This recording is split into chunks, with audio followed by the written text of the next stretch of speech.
नमस्कार। हमारा आज का टॉपिक है nebular hypothesis of the origin of the earth. पृथ्वी की उत्पत्ति की निहारिका परिकल्पना। परिचय। पृथ्वी की उत्पत्ति के बारे में जानने से पहले ब्रह्मांड के बारे में थोड़ा सा जानना जरूरी है। ब्रह्मांड क्या है? अंतरिक्ष में स्थित सभी प्रकार के द्रव्य व ऊर्जा सामूहिक रूप से ब्रह्मांड है। ब्रह्मांड में सूक्ष्म रूप से परमाणु से लेकर विशाल आकाश गंगाएं या मंदाकिनियां सभी कुछ समाहित है। ये सभी पिंड ब्रह्मांड में फैले हुए हैं। ब्रह्मांड में लगभग 1 खरब आकाश गंगाएं हैं, जिनमें हमारी आकाश गंगा, जिसका नाम दुग्ध मेघला या मिल्की वे है, उसमें हमारा सूर्य लगभग 4 खरब तारों में से एक औसत तारा है, जिसके सौरमंडल में हमारी पृथ्वी सूर्य की परिक्रमा करने वाले 8 ग्रहों में से एक है। ब्रह्मांड का कोई केंद्र नहीं है। इसका विस्तार लगभग 20 अरब प्रकाश वर्ष है। सूर्य की पृथ्वी से दूरी 14,95,97,900 किलोमीटर है। एक प्रकाश वर्ष बराबर है 9.46 इंटू 10⁻15 मीटर। ब्रह्मांड लगातार फैल रहा है, माना जा रहा है।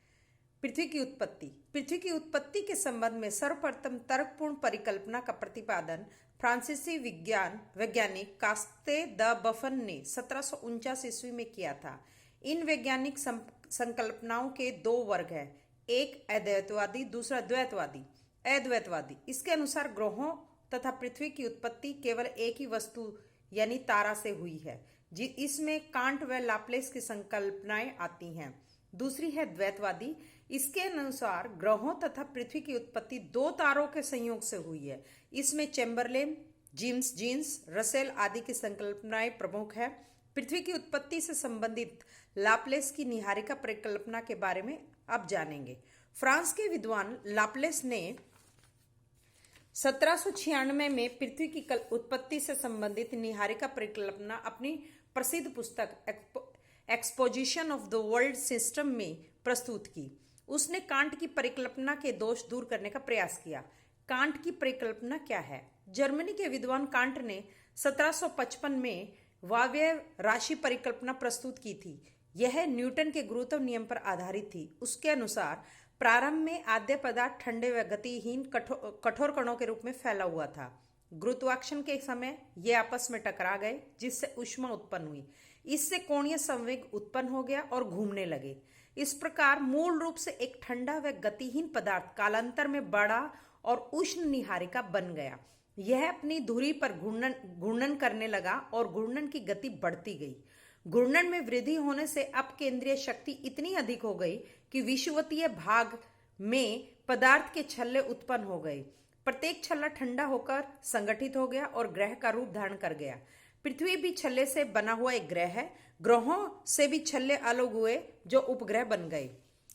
इसके अनुसार चांद की उत्पत्ति भी पृथ्वी से अलग होने वाले छल्ले से हुई है। ग्रहों और उपग्रहों के निर्माण के बाद जो पदार्थ बचा, उससे सूर्य की उत्पत्ति हुई। कांट ने अपनी परिकल्पना के आधार पर यह तक कह दिया कि मुझे पदार्थ दो, मैं विश्व का निर्माण करके दिखा दूंगा।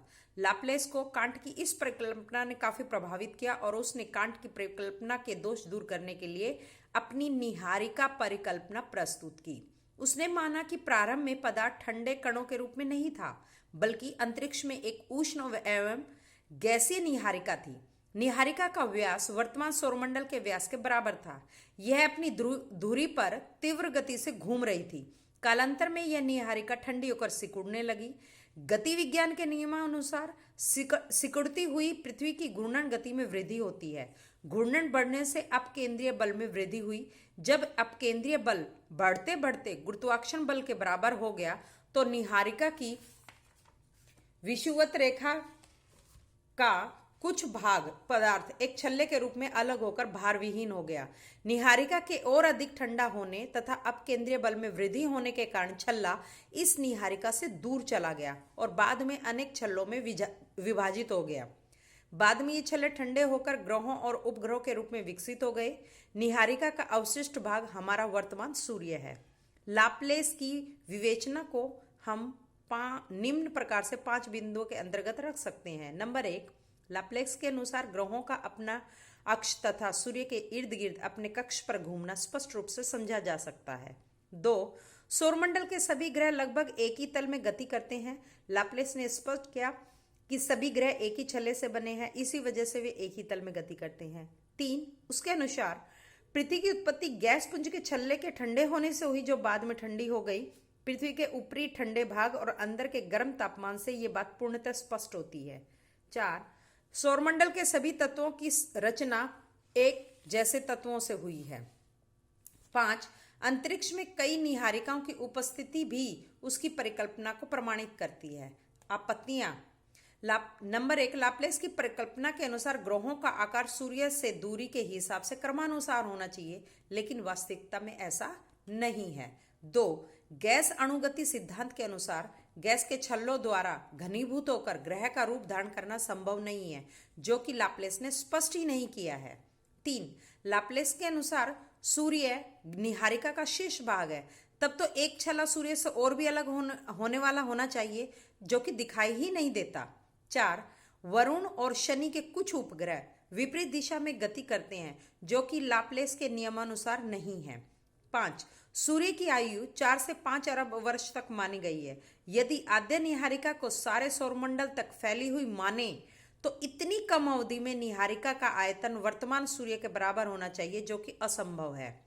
6, छल्लों का निर्माण निरंतर होते रहना चाहिए, न कि रुक रुक कर, जैसा कि लाप्लेस ने स्पष्ट किया है। 7, लाप्लेस की परिकल्पना के अनुसार प्रारंभिक निहारिका का कोणीय संवेग कुल सौर परिवार के कोणीय संवेग के बराबर होना चाहिए। कोणीय संवेग का सिद्धांत द्रव्यमान तथा गति से संबंधित है। सूर्य का द्रव्यमान कुल सौर परिवार के द्रव्यमान का 99.87% है और समस्त ग्रहों का द्रव्यमान सूर्य के द्रव्यमान का 1 से